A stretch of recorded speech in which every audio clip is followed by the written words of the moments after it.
Ele é diferente do que os animatrônicos na filme que faz assim. Entendeu? Tipo que eu bati no Ender 1.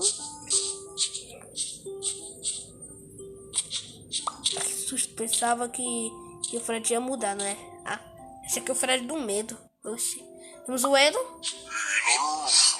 que também tem som finalmente. Então foi isso, galera.